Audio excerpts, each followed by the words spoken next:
Well, hi, roofers, and welcome back to another episode of the Roofing Webmasters podcast. As you can see, we are fully embracing isolation here, so no fancy lighting today. It's just going to be me and Amberlyn. Hi, Amberlyn. Amberlyn, hi guys. I'm here in my very green office in the country, so it's going to be super fun today. We were tempted to try to superimpose an island background on that wall behind her, but we decided against it. No. Better judgment and all. Well, anyway, let's get to it. Thank you so much for joining in, by the way, and we hope that you're doing very well despite these difficult times. Today, we're going to be continuing a topic that we started on a couple weeks ago. As you can probably remember if you were with us, we were talking about Google reviews. Now, these elements are extremely important to local search. First of all, they help you rank up and they serve as a signal to Google whether or not your business is trustworthy and eligible for higher rankings. And of course, they also serve as an important tool for clients trying to find your business and seeing whether or not you're worth the investment. Now, as a roofer, those reviews can make or break your business. Unfortunately, as Amberlyn will tell you, Google reviews aren't quite working like they usually do right now. Yes, that is absolutely true. Unfortunately, right now, with the pandemic that we are facing, Google is doing its best to try to safeguard your business. They don't want customers calling out and saying, or leaving reviews and saying, oh, well, we contacted this person, but they didn't come out, blah, blah, blah. They gave us COVID, all that stuff, because that's not necessarily true. And you don't want that to reflect your business during a time that's so stressful already. Yeah, nobody wants to go onto their GMB, look at the latest review, and see that somebody claimed to contract. I had to think of that for a second. COVID-19 from their roofer. So that means that they are currently suspending Google reviews. They can still be submitted right now, but they are not being posted live. And there is no knowledge whether or not they will be posted live anytime soon. Considering the shortage of personnel that they've had at Google, it's very likely that it's going to be a long time before we see those, if ever. So it's very Yeah, important. Yeah, sorry, go but ahead. it's like a little crazy because it's still so important to get those reviews for your business. Mhm. So the fact that you're not going to be able to utilize Google might sound super scary to roofers. Mhm. That's true, but thankfully, there are plenty of other alternative review sources, mind you, that you can use for your benefit this time. And they have some unique perks of their own that you can explore for your branding opportunities. Anyway, that's what we're going to be talking about today. Let's start off with our very first one, and you've probably used this already.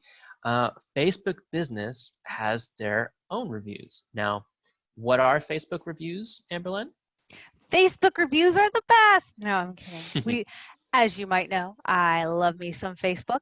So, Facebook reviews, you have your business profile that you've created for your company, and customers can actually go on there, potential clients, all of them, and interact with your business. But if they use your services, they can also leave positive reviews. And it's a similar star rating to what Google uses.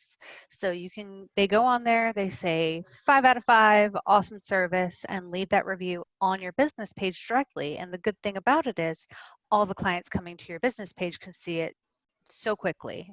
hmm Now, with Facebook, you're going to notice pretty quickly that reviews or business reviews are a little different than your normal five-star system. It's more like a pass-fail system, like you're going back through high school again on those classes.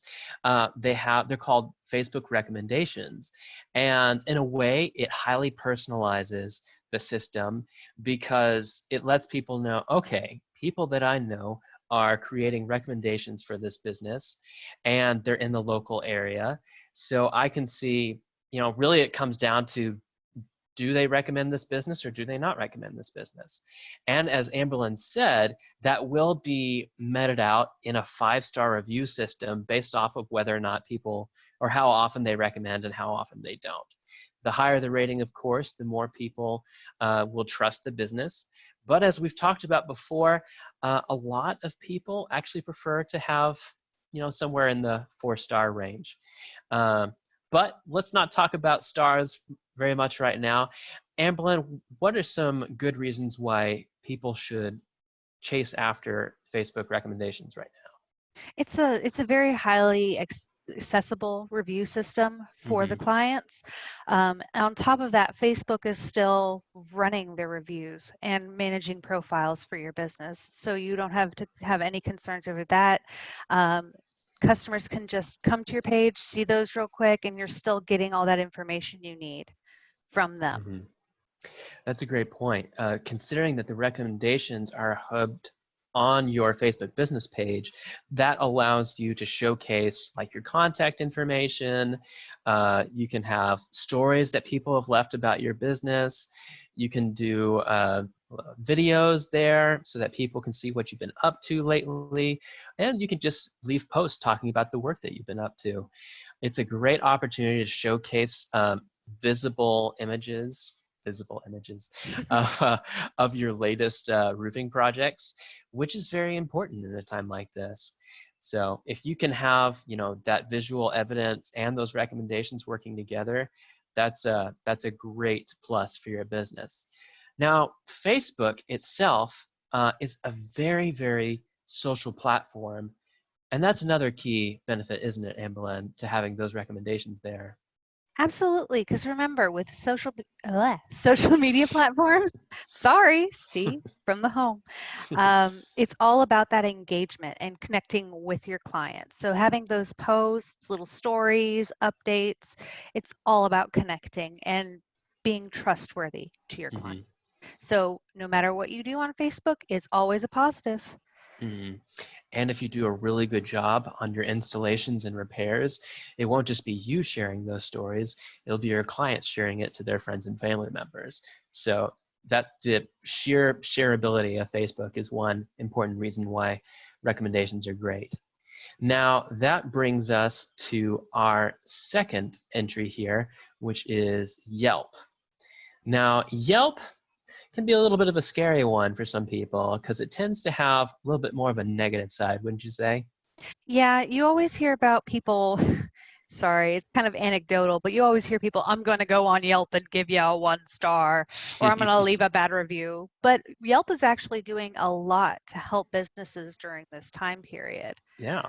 Yeah, not only just are they're still doing reviews, but they have put in place stringent guidelines for the content to Mm-hmm. ensure that it meets their standard and no one is just defaming your business because of this. Like if your business is closed because you're concerned about the current pandemic and you're trying to flatten the curve, they're actually going to take that into consideration. And if someone leaves a review, they'll read through it and say, no, this business was closed because of this. We're not going to leave that up. Mm-hmm. And to their benefit, they've also been taking some very great initiatives into supporting local businesses, letting people like GoFundMe sort of stuff for their favorite businesses. And also, just like Amberlynn said, they're very much keeping an eye out for your reputation during this time. They're going to be looking through those reviews and making sure that people aren't being abusive with COVID-19 claims. And that additional protection is, that's really great for your business. You don't want to have to be worrying about that during these times. Now, Yelp, it can be a more negative platform, but also it's one that people trust more in a way because of that. People are more apt to be real and visceral. Well, real. I don't know if Visceral? visceral is the word you want to hear. Real and legitimate. They're being honest with how they feel about it, and if they're really happy, they're being extra supportive with their experience. They're telling like, hey, they were here, they were answering my questions, and if you happen to drop the ball, that's still something that you can answer and respond to, and people can see that you're taking the effort to respond to those as well. So just like Google reviews, they're very important to respond to, but Yelp is also, unlike Google reviews, still active during this time. So that's something that people will be looking to in the next couple of months. Yeah. Now that brings us to our third platform. Amberlyn, what's our third platform? Third platform is BBB. Now, a lot of people think of it only for like the ranking that you can get for your website, but it's a great way for customers to get reviews and see how your business functions and make decisions off of them. In fact, a lot of people trust BBB because they tend to like say, oh, this company has this rank because of all these good reviews, or avoid this company because of these issues. Mm-hmm. Now, one thing that we noticed a few months ago when we did a study on roofing consumers is that the Better Business Bureau was actually rated second behind Google reviews as the place that consumers wanted to go to check out feedback on any given roofing company. Now, that means, one, it's a highly sought after and highly prestigious business. It doesn't feel as manipulatable. Manipulatable, is that a word? It doesn't Manipulated? uh, uh, able to be manipulated. We'll say There we that go. as some other review sources. And while it's very fair to businesses who are trying to maintain their reputation, it also allows consumers to give a very real voice to both the positives and the negative sides of that, just like Yelp. Now, one of the reasons besides the Better Business Bureau's reputation to consider them is that the BBB is currently an excellent hub for information for consumers and businesses regarding COVID-19. They have offered many different guides and suggestions when it comes to protecting your business and communicating with people around you. And that's something that can help keep your potential customers calm and collected. And if you're helping them stay calm and collected, they're more likely to have a very positive opinion after your services have been rendered. And that sort of positive opinion in a stressful time like this leads to long-term relationships. And that could mean tens of thousands of dollars in the future for your business. Now, Madison, with all these great resources and different platforms, how do you go and ask business reviews? Well, that's a very good question and a very important part of the process. When it comes to reviews, be they Facebook reviews or Yelp reviews, BBB, how you ask the person is, one, it's going to help them actually submit if you do it really well, because a lot of people don't follow through these days. And two, it's going to give them a better impression of your customer service, which will inevitably show up on those reviews when they leave it. So the first thing you want to do before you ever ask a single customer for a review is plan out in as much detail as necessary each step of the process that you're going to take in asking out those reviews. You do not want to leave this to chance, especially if you are a large roofing company with a lot of employees beneath you managing these sites. You can't count on them doing it by themselves. It's something that you need to train them to do consistently. Now, oh, sorry, why don't you go ahead, Amberlyn? Sorry.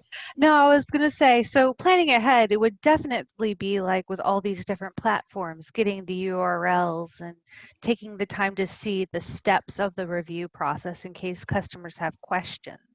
So that would be a very vital part, doing a little bit of research in the background, getting those links so you can hand them off when the time comes, and just kind of feeling out how you're going to ask after the fact for that Exactly. review. Exactly. That's a great point. Having those links in advance is going to save you a few awkward minutes and times where your roofers will be like, oh, I'll just email you back. And that may or may not never happen. So it's something to plan in advance. Now, step two after you've gone through and taken every step that a client would take to submit a review, is to actually follow through and start initiating your process for asking them. Now, a lot of roofers, especially our clients, use primarily texts and email. For some, they might use business cards with the links attached onto the card itself.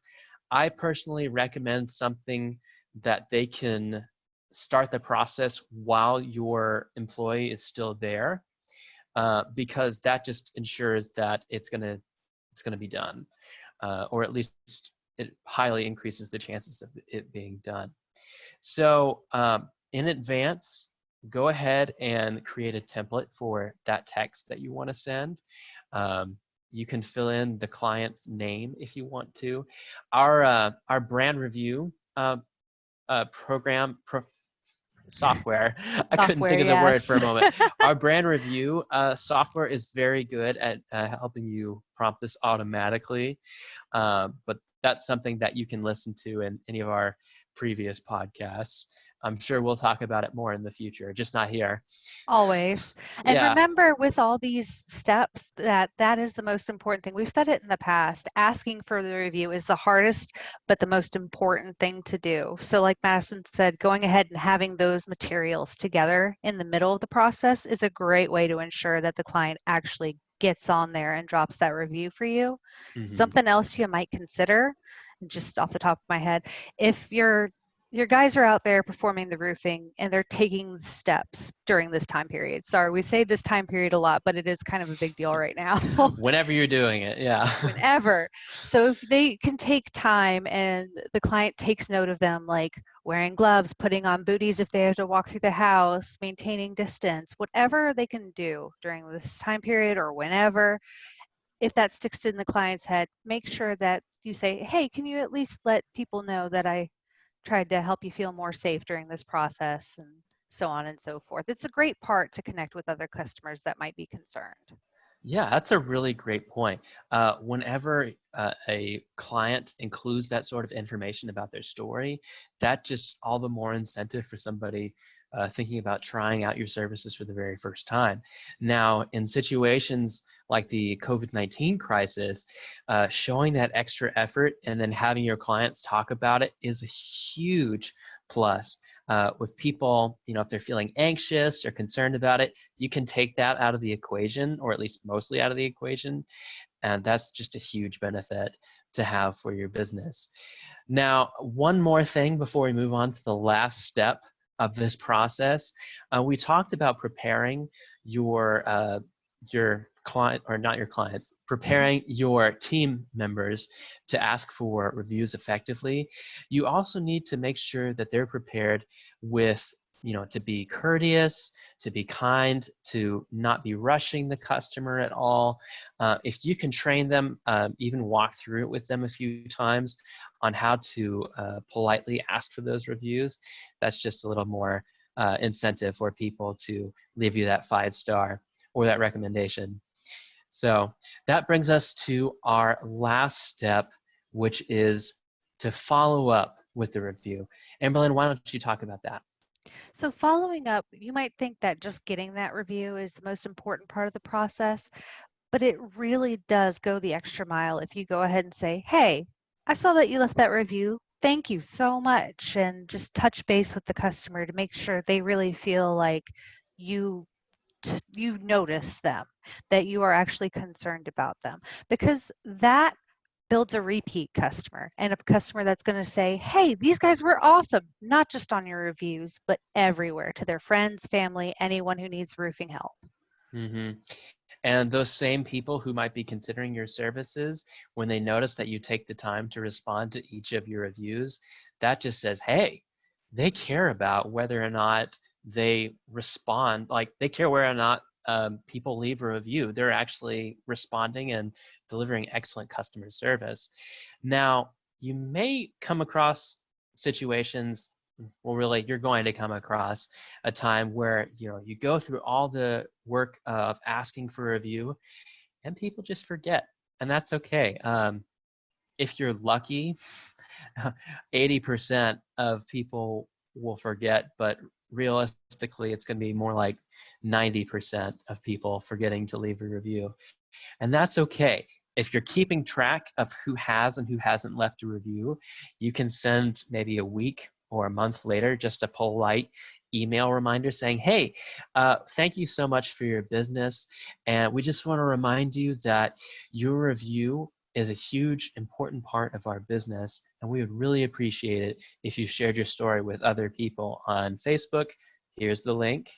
On Yelp, on Better Business Bureau, again, the links. And we would love for you to submit that for us. Please let us know if you need any assistance with that. And that, you might see another 5% of people or 10% of people leave an additional review. But that could make a huge difference, wouldn't it, Amberlynn?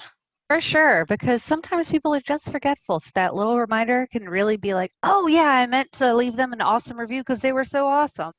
Mm-hmm. So it's really beneficial for you, and you're, again, reaching out as a customer service. You're doing great customer service to them. Mm-hmm. Now, you do have a limited time window for receiving that review. Your odds of after a week or so are diminished severely, especially even within the first few days. After a month or 2 months, the odds of ever getting the review are next to nothing. So you do want to be prompt with asking for and following up on that review. So we've talked about where to gather reviews, and we've also talked about how to collect them. Now, there's a step beyond that that many roofers and people in other industries don't really consider, and that's what to do beyond once you've received the review. Now, Amberlynn, you're the social media expert. What are Yeah. some ways that people can use those reviews for their branding? Well, it's actually, there's a multitude of ways they can use it, but one of the easiest ways is to go ahead and like post that to your Facebook story. Mm, You can create a cute little graphic with the information. You can take a snapshot and say thank you. You can even post it just directly on your page for a little bit of engagement, like read this story from this guy and mm-hmm, tag that person in it, which is awesome. Um, Aside from that, you get to share that information not just with the person that posted it, but with all of the people that follow you or who are looking at your page, which is pretty cool. that is And really cool. from there, you can even put it on your website if you want. You know what? I can see it now, and this would be a great idea and a good reason to keep track of all the quotes people send in. Keep like a spreadsheet of all the quotes people have sent in, and then once you have so many, create just like a cute little background on it, and then post all the quotes on it. Put it on your website. That's a nice little wall of fame. Heck yeah. Yeah. Critics say. Real people, homeowners say, and that's just a nice thing that you could have on your business. And again, another great way to show off your customer service ideas. Now, there are a few more things you can do, like checking in, for instance. Oh, for That's sure. a great, yeah, that's a great thing. It's more of an additional activity um, with your reviews, and something we'll have to talk about more in the future. That just shows where you were whenever you provided a particular service, and it shows a little more concrete evidence of your activity in the community. So that's something to consider as well. Uh, Besides that, do you have any last thoughts, Amberlynn? Um, Again, we're talking about a lot of what's happening right now. Mm-hmm. This can be for any situation in the future that you might want to bring up. So, in terms of right now, you can always bring up what your steps are that you're taking during the pandemic to keep Mm-hmm. people safe and let the community know that, hey, these are our policies and we're still here for you as a roofer. Oh, that's a great point. Those reassurances can go a long way in creating some great goodwill for your brand and establishing those long-term relationships. Yeah. All about those long-term relationships. Um, well, okay, Amberlynn, I feel like we've talked about this a good deal. Let's hold up to tradition here. If you had one thing that a roofer listening in that you would want them to remember from our conversation, what would it be? Just because Google's not right now doing reviews doesn't mean you don't have other outlets you can use. That's a very good point. If one, even in the future, if one particular outlet happens to go down for some reason, there's always other places where you can flex your branding and encourage people to go to. It just takes a little bit of communication on your part. And I think that'll actually be my takeaway. Communication is such a huge part of collecting reviews, whether it's Google reviews, Facebook recommendations, Yelp reviews, BBB. How you communicate with your staff on how to ask for them, how you communicate with your clients and how you ask for reviews. If you nail those and plan those out in advance, you're going to have much more success with both the quantity and the quality of reviews that you gather from people. Absolutely. That is a Yeah. great takeaway, Madison. Well, thanks. I You're try. welcome. You're welcome all day. And thanks, roofers, for listening in today. Hopefully, you are feeling happy and healthy today, and you are gathering more clients and making business the best way you can. Anyway, have a great rest of your week, and thanks for listening in again. See you later.